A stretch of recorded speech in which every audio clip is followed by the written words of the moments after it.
안녕하세요. 배신의 장미입니다.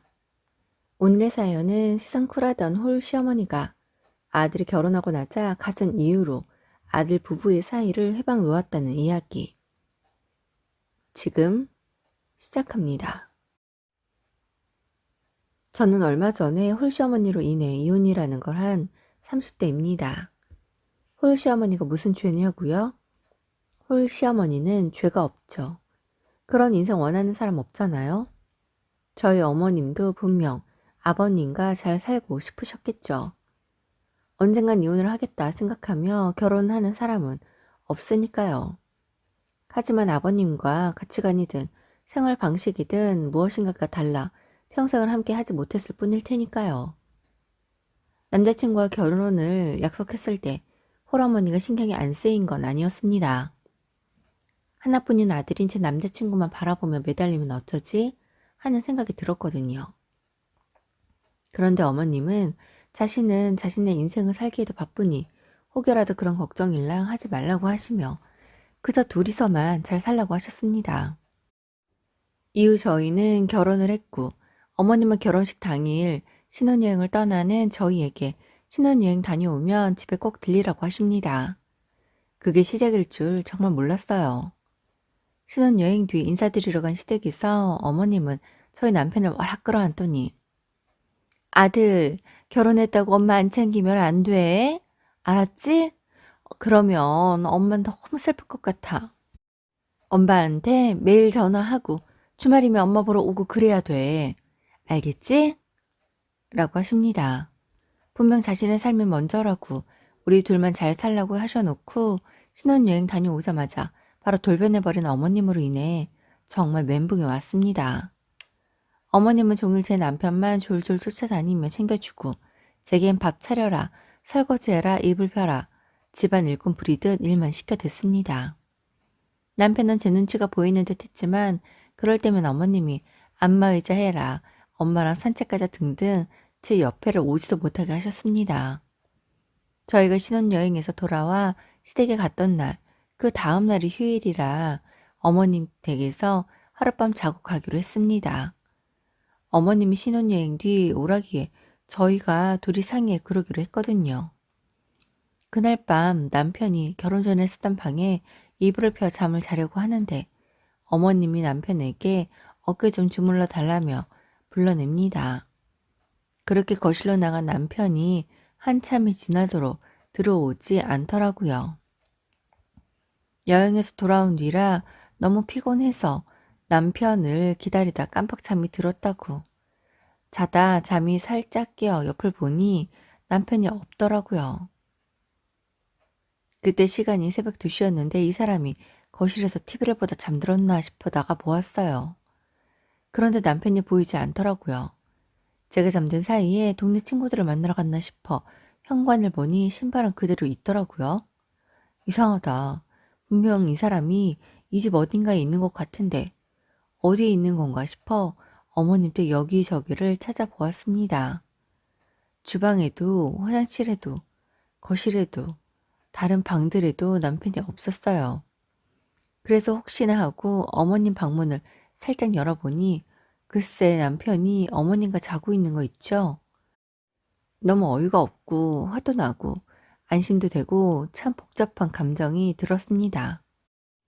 남편이 있는 걸 확인하고 다시 방으로 돌아가 잠을 자려는데 잠이 오지 않더라고요. 물론 혼자 있는 엄마가 안쓰러울 수 있지만 결혼도 한 사람이 신혼여행에서 돌아온 첫날 아내를 혼자 두고 어머님과 잠을 잔다니 솔직히 저는 이해가 가지 않았어요. 이후 전 뜬 눈으로 밤을 지냈고 제가 오버하는 것인지 모르겠지만 너무 화가 나서 새벽 5시에 옷을 챙겨 입고 택시를 불러 신혼집으로 돌아갔습니다. 제가 집으로 돌아가고도 한참을 연락도 없던 남편은 늦지막히 일어났는지 9시가 다 되어 전화를 합니다. 너무 열받아서 전화도 안 받았어요. 그러자 어머님까지 전화를 하시더군요. 제가 전화를 받지 않자 문자를 보내더군요. 대체 어딜 간 거냐고요. 그래서 집이라고 했습니다. 그러자 남편은 제게 대체 왜 집에를 간 거냐고 하고 어머님은 집에 간 거 맞냐고 새벽에 몰래 나가서 딴 놈 만난 건 아니냐고 합니다. 대체 저 두 모자가 뭐 하는 건가 싶어 저도 끝까지 전화를 안 받았습니다. 그날 오후 1시가 훌쩍 넘어 남편이 집에 왔습니다. 대체 집에는 왜 왔냐고 엄마 좀 만지며 더 커서 오려고 어머님과 함께 잔 거 아니냐고 물었습니다. 그러자 남편이 하는 말이 엄마가 나와 단둘이 의지하며 살다가 내가 결혼하고 나니 처음 생각과 달리 마음이 많이 적적하고 이상하더래. 그래서 날 보자 너무 반가웠고 이제 내가 집에 돌아가면 이젠 정말 아들을 장가 보냈겠구나 싶은 현실이 다가올 것 같아서 밤이 되니 마음이 더 힘들더라고 하셔서 엄마 어깨에 주물러 드리며 이런저런 이야기하다가 잠든 건데 그게 뭐 그렇게 잘못되었다고 이러는지 모르겠어. 솔직히 난 자기가 이럴 줄 몰랐어. 마치 내가 사랑과 전쟁에 고부 사이에 낀 남편이 된 것 같아. 남편의 이야기를 들어보니 정말 제가 이해심도 없고 속도 좁은 그런 사람이 된 듯 하더군요. 그래서 미안하다고 사과했어요.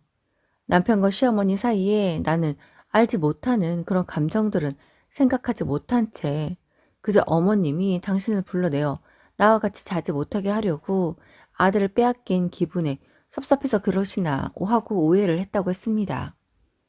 그 길로 바로 어머님에게 찾아가 사과를 드렸어요.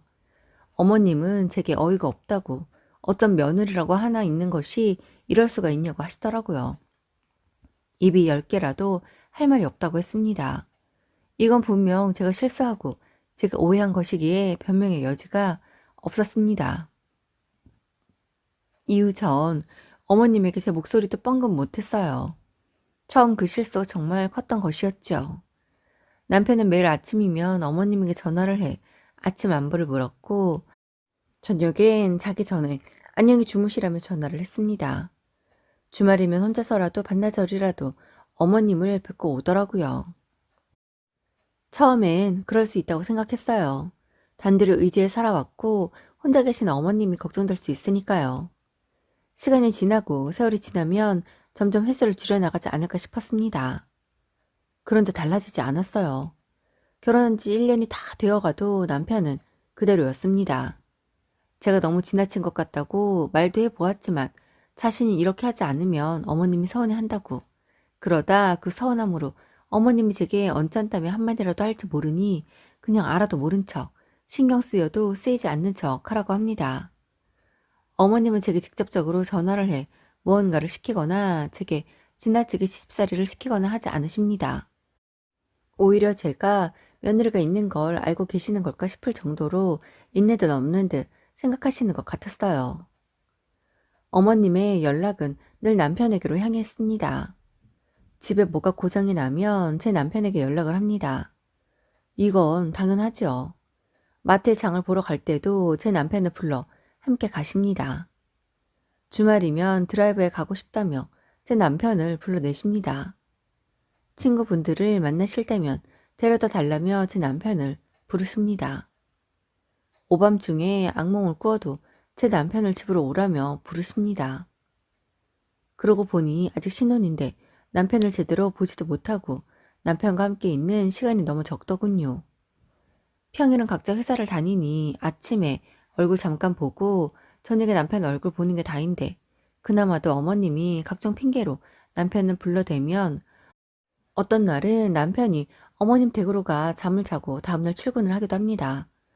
그렇다 보니 많을 땐 일주일에 3-4번 정도 시댁에서 자고 오더군요.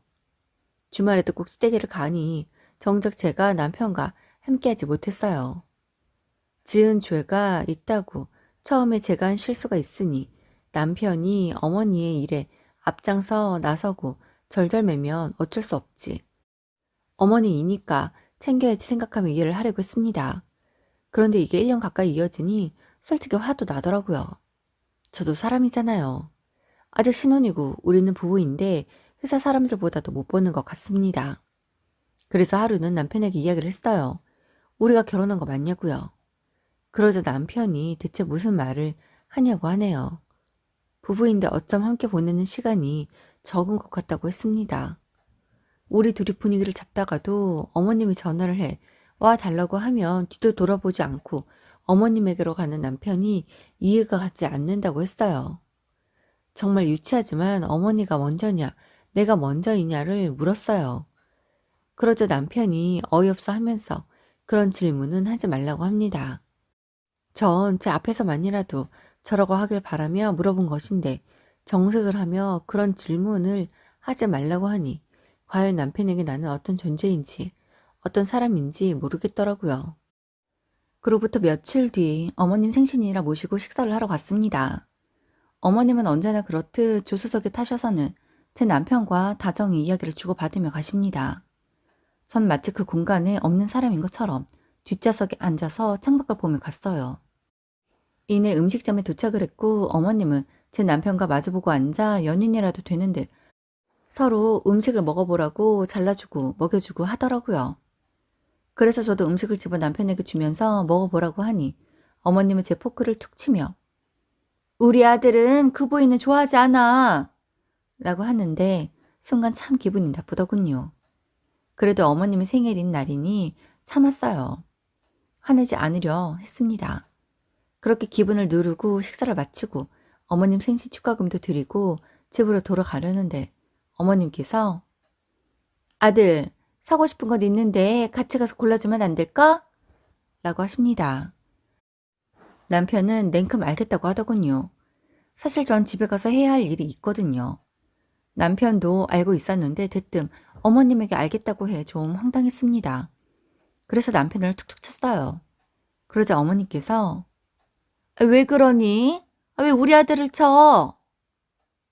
네? 자기야, 나 일 있는 거 알잖아. 지금 가야 10시까지 일을 넘길 수 있어.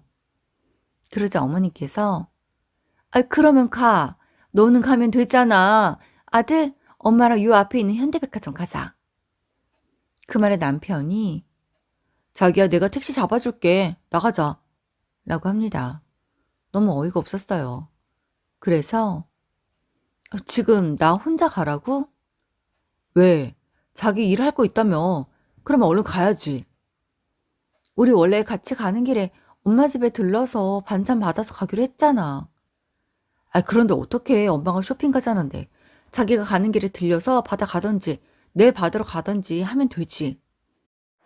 엄마는 우리 따뜻한 반찬 맛있게 먹으라고 우리 온다는 시간에 맞춰서 해 두셨다는데 내일 가지러 가는 건 좀 아니지 않아? 그러면 당신이 가는 길에 들리라니까? 나 혼자? 왜? 못 가? 택시 타고 그걸 양손에 다 들고 그러고 가라고? 그때 어머님이 반찬 못 먹어서 죽은 귀신 붙었나? 아들, 엄마 옷 사러 갔다가 창도파 가자. 엄마가 반찬 해줄게. 그거 가지고 가. 예, 사돈댁 들리지 말고 바로 집에 가서 일해. 그까지 반찬이 뭐라고 남편은 들들 먹니?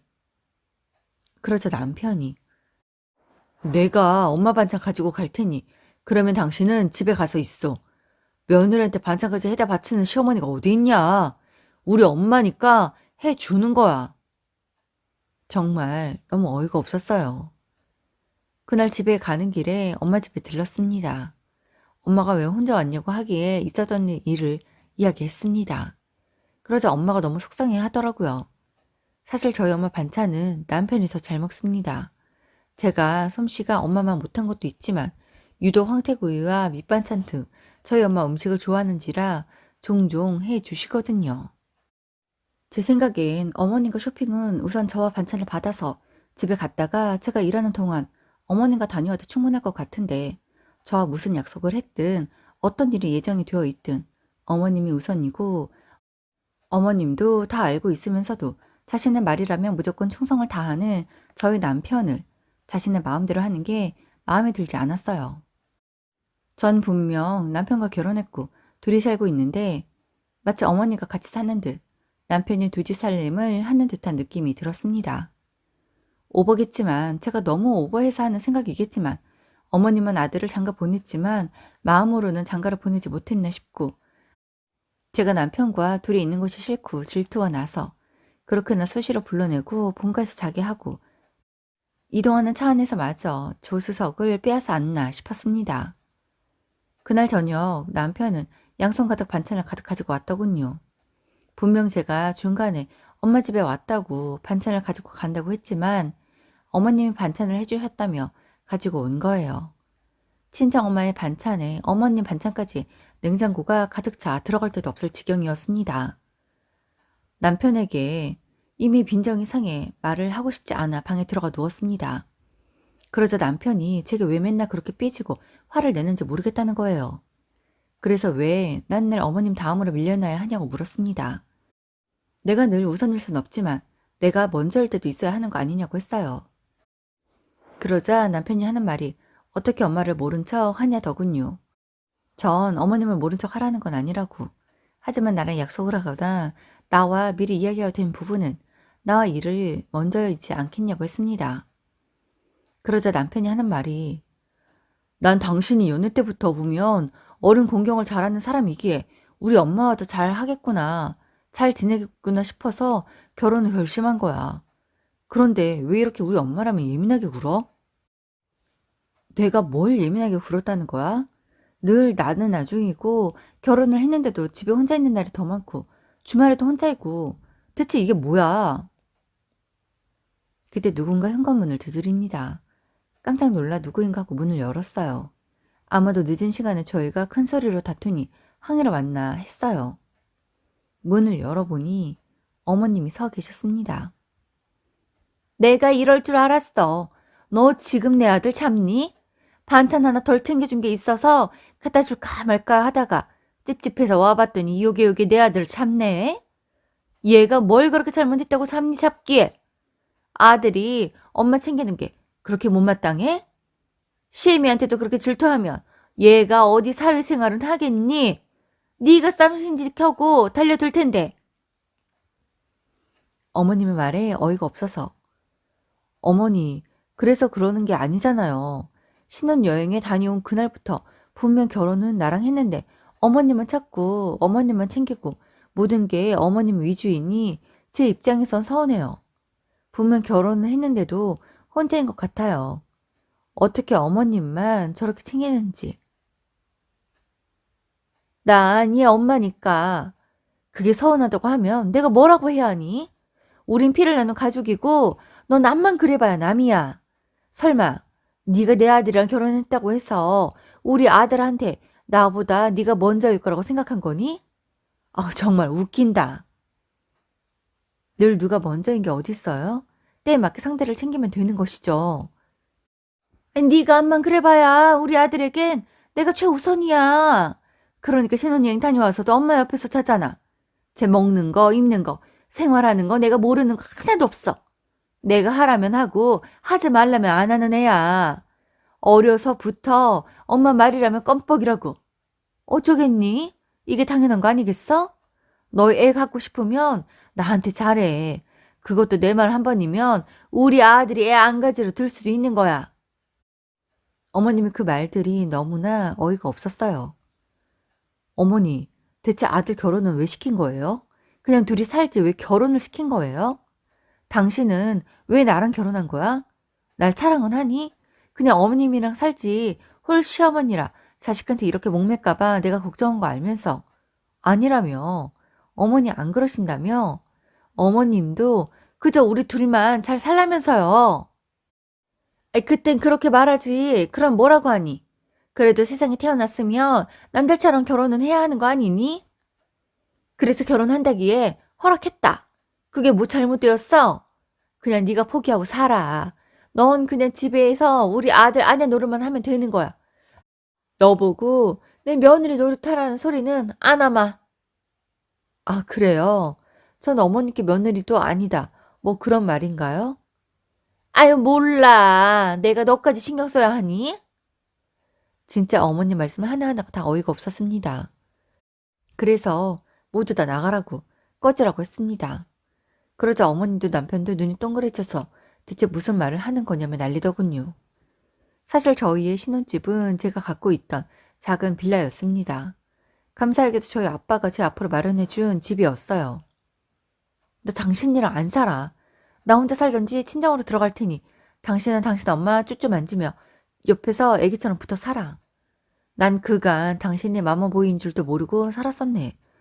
결혼해선 그저 어머니 안쓰러워하는 효자인 줄만 알았는데 똑같은 두 모자가 날 갖고 놀았어. 야, 이것도 가지고 꺼져. 당장 꺼지라고. 어머님도 나가세요. 여기 제 집이에요. 내가 콩깍지가 단단히 씌었지. 이제 보니 미친 거지 같은 모자 거둘 뻔했네. 제 말에 어머님은 어이가 없다며 큰 소리를 내고 남편은 어쩔 줄 몰라 하더군요. 그래서 현관문을 열고 남편의 물건을 밖으로 던져버리며 당장에 나가라고 했습니다. 제가 평소엔 조용하지만 한번 화가 나면 아무도 제어를 못할 정도이거든요. 눈이 돌아 밖으로 물건을 던져대자 남편과 어머님은 그런 제 모습에 놀라 학을 떼며 현관 밖으로 나갔고 현관이 닫히자 문 밖에서 몇 마디 소리를 지르더니 집으로 간 듯 했습니다. 이후 태세를 바꾸어 남편은 제게 사과를 했지만 전 그 사과를 받아주지 않았어요. 저희 부모님에게도 이야기를 드려보았지만 계속된 결혼 생활에 회의적인 생각이 드는 건 저와 같았습니다. 이후 저는 남편과 갈라섰습니다. 남편은 제게 다시는 그러지 않겠다고 했지만 남편이 그러지 않아도 어머님이 남편을 계속해서 불러낼 게 뻔했거든요. 어머님은 저희가 이혼을 하겠다고 하니 자신이 멀리 가서 살면서 자신의 아들을 불러내지 않으면 되지 않겠냐며 타 지역으로 이사 갈 테니 자신이 홀로 아들을 키운 것에 대한 효도값이다 생각하고 20평대 아파트 한 채를 해달라고 하더군요. 이렇게는 상황 파악이 안 될까요? 이런 말 하고 싶지 않지만 어머님이 왜 이혼을 하셨을지 알 것만 같았습니다. 당연히 어머님에게 집을 해주지 않았고 남편과는 빠르고 신속하게 그리고 구질구질하지 않게 이혼을 했습니다. 이혼 절차를 마치고 나자 내가 대체 왜 저런 사람을 못 알아보고 살았을까 하는 후회가 되었습니다. 하지만 아직은 젊으니 이제라도 내가 그런 사람인 걸 알고 끊어내었다는 것에 스스로 위안을 삼으며 결혼에 전전긍긍할 것이 아니라 나의 하루하루를 의미 있게 살아가려고 합니다. 오늘도 함께 해주셔서 감사합니다. 지금까지 배신의 장미였습니다.